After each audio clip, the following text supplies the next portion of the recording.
ಎಲ್ಲರಿಗೂ ನಮಸ್ಕಾರ. ನಾನು ಮತ್ತೊಂದು ಇಂಟ್ರೆಸ್ಟಿಂಗ್ ವಿಚಾರದೊಂದಿಗೆ ನಿಮ್ಮ ಮುಂದೆ ಬಂದಿದ್ದೀನಿ.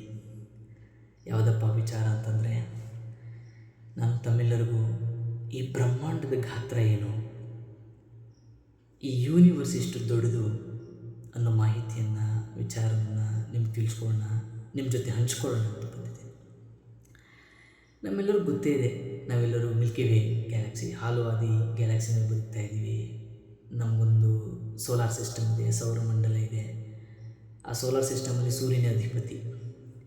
ನಾವು ಪ್ಲಾನೆಟರಿ ಫಿಸಿಕ್ಸಲ್ಲಿ ಭಾಳ ಚೆನ್ನಾಗಿ ಹೇಳ್ತೀವಿ, the solar system is dominated in all respects by the sun ಅಂತ.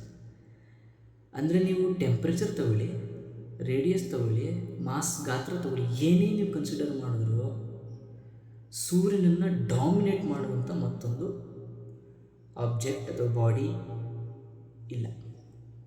ಆ ಥರ ಡಾಮಿನೇಟ್ ಸೂರ್ಯ ಮಾಡ್ತಾನೆ ನಮ್ಮ ಸೌರವ್ಯೂಹವನ್ನು, ಸೋಲಾರ್ ಸಿಸ್ಟಮನ್ನು. ಅಂದರೆ ನೀವು ಸೂರ್ಯನ ರೇಡಿಯಸ್ ತೊಗೊಂಡ್ರೆ ಸುಮಾರು 6,95,510 ಕಿಲೋಮೀಟ್ರ್ ಇದೆ. ಅಥವಾ ಅದರದ್ದು ಮಾಸ್, ದ್ರವ್ಯರಾಶಿ ತಗೊಂಡ್ರೆ ಸುಮಾರು 19,89,000. ಅದರ ಮುಂದೆ ಮತ್ತೆ 24 ಅಷ್ಟು ಕೆ ಜಿ ಇದೆ. ಯೋಚನೆ ಮಾಡಿ ಎಷ್ಟು ದೊಡ್ಡದು ಅಂತ. ಬಹುಶಃ ಈ ನಂಬರಿಂಗ್ಸ್ ಹೇಳಿದ್ರೆ ನಿಮ್ಗೆ ಅರ್ಥ ಆಗಲ್ಲ. ಭಾಳ ಸಿಂಪಲಾಗಿ ಹೇಳ್ತೀನಿ. ನಮ್ಮ ಸೌರಮಂಡಲದಲ್ಲಿ ಅತ್ಯಂತ ದೊಡ್ಡದಾದಂಥ ಗ್ರಹ ಜುಪಿಟರ್, ಗುರುಗ್ರಹ ನಮಗೆ ಗೊತ್ತಿದೆ. ಗುರುಗ್ರಹದ ಸೈಜು ಬ್ಯಾಸ್ಕೆಟ್ ಬಾಲ್ ಆದರೆ ನಮ್ಮ ಭೂಮಿ ಸೈಜು ದ್ರಾಕ್ಷಿ ಹಣ್ಣು ಅಷ್ಟೇ. ಅಷ್ಟು ದೊಡ್ಡದು ಗುರುಗ್ರಹ ಭೂಮಿ ಕಂಪೇರ್ ಮಾಡಿದ್ರೆ. ಅಂದರೆ ಆ ಥರದ 13 ಲಕ್ಷ ಭೂಮಿಗಳನ್ನು ಸೂರ್ಯನ ಒಳಗಡೆ ಫಿಟ್ ಮಾಡಬಹುದು. ಒಂದಲ್ಲ ಎರಡಲ್ಲ, 13 ಲಕ್ಷ ಭೂಮಿಗಳನ್ನು ಆ ಸೂರ್ಯನ ವ್ಯಾಲ್ಯೂಮ್ ಇದೆಯಲ್ಲ ಅದರ ಒಳಗಡೆ ಫಿಟ್ ಮಾಡ್ಬೋದು. ಅಷ್ಟು ದೊಡ್ಡವನಿದ್ದಾನೆ, ಅಷ್ಟು ದೊಡ್ಡದಾದಂಥ ಗಾತ್ರದಲ್ಲಿದೆ ಸೂರ್ಯ. ಅಂದರೆ ಸೂರ್ಯನ ಆ ಮಾಸ್ ಸೈಜ್ ಕಂಪೇರ್ ಮಾಡಿದ್ರೆ ಬರೀ 0.0003% ಅಷ್ಟೇ ನಮ್ಮ ಭೂಮಿ ಗಾತ್ರ. ಬರೀ 0.0003%. ಅದೆಲ್ಲ ಬಿಡಿ, ಎಲ್ಲ ಗ್ರಹಗಳಲ್ಲೂ ಮಾಸ್ನ ನೀವು ಒಟ್ಟುಗೂಡಿಸಿ, ಎಲ್ಲ ಗ್ರಹಗಳದ್ದು ಒಟ್ಟುಗೂಡಿಸಿದ್ರು ಬರೀ 0.134% ಅಷ್ಟೇ ಬರುತ್ತೆ ಸೂರ್ಯನ ಗಾತ್ರದ ಮುಂದೆ. ಅಷ್ಟೇ, ಬರೀ 0.134%. ಯೋಚನೆ ಮಾಡಿ, ಇನ್ನೆಷ್ಟು ದೊಡ್ಡದಿರಬೇಕು ಸೂರ್ಯ. ನಾವು ಭೂಮಿನೇ ದೊಡ್ಡದು ಅಂತ ಇರ್ತೀವಿ, ಸೂರ್ಯ ಅಷ್ಟು ದೊಡ್ಡದಿದ್ದಾನೆ, ಅಷ್ಟು ಗಾತ್ರದಲ್ಲಿ ದೊಡ್ಡದಿದೆ. ಇಂಟ್ರೆಸ್ಟಿಂಗ್ ವಿಚಾರ ಏನು ಗೊತ್ತಾ, ಸೂರ್ಯ ಇರುತ್ತೆ ಮಿಲ್ಕಿ ವೇ ಗ್ಯಾಲಕ್ಸಿನಲ್ಲಿ, right? So our sun is a fairly ordinary star among the hundreds of billions of stars that populate this Milky Way galaxy. ಸೂರ್ಯನಿಗಿಂತಲೂ 100 ಪಟ್ಟು ದೊಡ್ಡದಾಗಿರ್ತಕ್ಕಂಥ ನಕ್ಷತ್ರಗಳನ್ನು ಐಡೆಂಟಿಫೈ ಮಾಡಿದ್ದಾರೆ. ಈ ಮಿಲ್ಕಿ ವೇ ಗ್ಯಾಲಕ್ಸಿನಲ್ಲಿ ಕೋಟಿ ಕೋಟಿ ನಕ್ಷತ್ರಗಳಿದೆ. ಆ ನಕ್ಷತ್ರಗಳಲ್ಲಿ ಸೂರ್ಯ ಒಬ್ಬ ಆರ್ಡಿನರಿ ಸ್ಟಾರ್ ಅಷ್ಟೇ. ಯೋಚನೆ ಮಾಡಿ, ಸೂರ್ಯನೇ ಅಷ್ಟು ದೊಡ್ಡದ ಗಾತ್ರ, ಅಂಥ ಸೂರ್ಯನೇ ಆರ್ಡಿನರಿ ಸ್ಟಾರ್ ಅಂತೆ.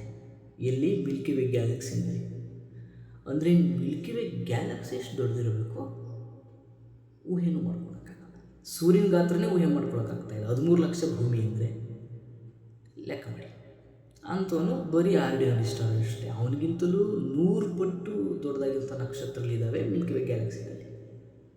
ಇನ್ನು ಮಿಲ್ಕಿ ವೇ ಗ್ಯಾಲಕ್ಸಿ ಎಷ್ಟು ದೊಡ್ಡದಿರ್ಬೋದು ಅಂದರೆ, ಮಿಲ್ಕಿ ವೇ ಗ್ಯಾಲಕ್ಸಿ ಏನಿದೆ, ಅವರ Milky way Galaxy is one of the untold billions of galaxies and star clusters that populate this universe.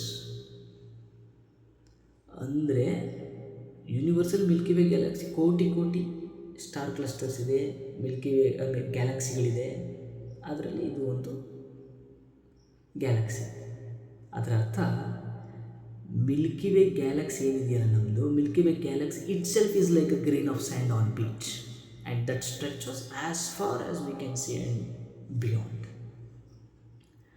ಅಂದರೆ ಸಮುದ್ರದಲ್ಲಿ, ಬೀಚ್ನಲ್ಲಿ ಕಾಣಿಸೋ ಒಂದು ಸಣ್ಣ ಮರಳಿನ ಗಾತ್ರದಷ್ಟೇ, ಸಣ್ಣ ಮರಳಿನ ಕಣ ಎಷ್ಟಿದೆಯೋ ಅಷ್ಟೇ ಮಿಲ್ಕಿ ವೇ ಗ್ಯಾಲಕ್ಸಿದು ಸೈಜು. ಈ ಯೂನಿವರ್ಸಿಗೆ ಕಂಪೇರ್ ಮಾಡಿದ್ರೆ ಅಬ್ಬಬ್ಬ, ಸೂರ್ಯನೇ ಅಷ್ಟು ದೊಡ್ಡವನು, ನಮ್ಮ ಭೂಮಿನೇ ಅಷ್ಟು ದೊಡ್ಡದು. ಇನ್ನು ಸೂರ್ಯನ ಗಾತ್ರ ಊಹೆನೂ ಮಾಡ್ಕೊಳಕ್ಕಾಗಲ್ಲ. ಅಂಥ ಸೂರ್ಯನ ಕೋಟಿ ಕೋಟಿ ನಕ್ಷತ್ರಗಳನ್ನು ಒಳಗೊಂಡಿರ್ತಕ್ಕಂಥ ಮಿಲ್ಕಿ ವೇ ಗ್ಯಾಲಕ್ಸಿ, ಅಂಥ ಮಿಲ್ಕಿ ವೇ ಗ್ಯಾಲಕ್ಸಿನೇ ಈ ಯೂನಿವರ್ಸಲ್ಲಿ ಒಂದು ಸಣ್ಣ ಮರಳಿನ ಗಾತ್ರ ಅಂತೆ. ಇನ್ನು ನಮ್ಮ ಸೈಜ್ ಏನ್ರಿ, ನಮ್ಮ ಸೈಜ್ ಏನಿಲ್ಲ, ಮಿಲ್ಕಿ ವೇ ಗ್ಯಾಲಕ್ಸಿನೇ ಸಣ್ಣ ಮರಳಿನ ಕಣದಷ್ಟು ಗಾತ್ರ ಅಂದರೆ ನಾವೆಲ್ಲಿದ್ದೀವಿ ಯೂನಿವರ್ಸ್ ಮುಂದೆ ಲೆಕ್ಕಕ್ಕೂ ಇಲ್ಲ. ಅಂದರೆ ಯೋಚನೆ ಮಾಡಿ, ಸಿಂಪಲಾಗಿ ಹೇಳ್ತೀನಿ. ಈಗ ಲೆಟ್ಸ್ ನಮ್ಮ ಹತ್ರ ಈ ಒಂದು ಪೆನ್ ಇದೆ, ಸಣ್ಣ ಪೆನ್ನು ಅಲ್ವಾ. ಈ ಪೆನ್ ಯಾವುದೋ ಒಂದು ಕಂಪ್ನಿ ತಯಾರು ಮಾಡಿದೆ, ಯಾರೋ ಇದನ್ನು ಸೃಷ್ಟಿ ಮಾಡಿದ್ದಾರೆ, ತಯಾರಕರಿದ್ದಾರೆ ಇದರಿಂದ. ಸೊ ಹಾಗಾಗಿ ನಾವು ಬಳಸ್ತಾ ಇದ್ದೀವಿ. ಅಥವಾ ನಾವು ಯಾವುದೋ ಲೆಟ್ಸ್ ಮೊಬೈಲ್ ಯೂಸ್ ಮಾಡ್ತಾ ಇದ್ದೀವಿ. ಈ ಮೊಬೈಲನ್ನು ಯಾವುದೋ ಒಂದು ಕಂಪ್ನಿ ತಯಾರು ಮಾಡಿರೋದ್ರಿಂದ ನಾವು ಯೂಸ್ ಮಾಡ್ತಾ ಇದ್ದೀವಿ, ಬಳಸ್ತಾ ಇದ್ದೀವಿ. ಅದಷ್ಟು ಕದೇ ಏನು ಮೇಲಿಂದ ಉದ್ರಕ್ಕೆ ಸಾಧ್ಯ ಇಲ್ಲ, ಕರೆಕ್ಟ್? ಯಾರೋ ಒಬ್ಬರು ತಯಾರು ಮಾಡಿರಬೇಕು ಅಲ್ವಾ. ಸೊ ಅಂದರೆ ಈ ಥರದ ಸಣ್ಣ ವಸ್ತುವಿಂದನೇ ಒಬ್ಬರು ತಯಾರಕರಿದ್ದಾರೆ ಅಂತ ನಾವು ಒಪ್ಕೊಳ್ಳೋದಾದರೆ, ತಯಾರಕರಲ್ಲಿ ಸೃಷ್ಟಿಯಾಗಕ್ಕೆ ಸಾಧ್ಯ ಇಲ್ಲ ಅಂತ ನಾವು ಒಪ್ಕೊಳ್ಳೋದಾದರೆ, ಇನ್ನು ಈ ಯೂನಿವರ್ಸ್, ಈಗ ನಾನು ಹೇಳ್ತಿದ್ದೆ ಯೂನಿವರ್ಸ್ ಎಷ್ಟು ದೊಡ್ಡದು ಅಂತ. ಇಂಥ ಅಗಾಧವಾದಂಥ ಯೂನಿವರ್ಸಿಂದೆ ಒಬ್ಬರು ತಯಾರಕರು ಇರಲೇಬೇಕಲ್ವ. ಅದು ಸುಮ್ಮನೆ ಅದಷ್ಟು ಕದೆ ಆಗೋಕ್ಕೆ ಸಾಧ್ಯನೇ ಇಲ್ಲ. ಈ ಪೆನ್ ಅದಷ್ಟು ಕದೆ ಆಗೋಕ್ಕೆ ಸಾಧ್ಯ ಇಲ್ಲ ಅಂತ ನೀವು ಒಪ್ಪೋದಾದರೆ, ಇನ್ನು ಇಂಥ ಊಹೆನೂ ಮಾಡ್ಕೊಳ್ಳೋಕ್ಕಾಗದೇ ಇರುವಂಥ ಯೂನಿವರ್ಸ್ ಅದಷ್ಟು ಕದೆ ಆಗೋಕ್ಕೆ ಸಾಧ್ಯನೇ ಇಲ್ಲ. ಅದರಿಂದನೂ ಕೂಡ ಒಬ್ಬರು ತಯಾರಕರಿದ್ದಾರೆ, ಸೃಷ್ಟಿಕರ್ತ ಇದ್ದಾರೆ, ಕ್ರಿಯೇಟರ್ ಇದ್ದಾರೆ. ಯಾರು ಆ ಕ್ರಿಯೇಟರ್ ಯಾರು ಅಂತ ನೀವೇ ಯೋಚನೆ ಮಾಡಿ. ಅದನ್ನು ನಿಮಗೆ ಬಿಟ್ಬಿಡ್ತೀನಿ. ಇದಾಗಿತ್ತು ಈ ಯೂನಿವರ್ಸ್, ಬ್ರಹ್ಮಾಂಡದ ಗಾತ್ರ. ಧನ್ಯವಾದಗಳು.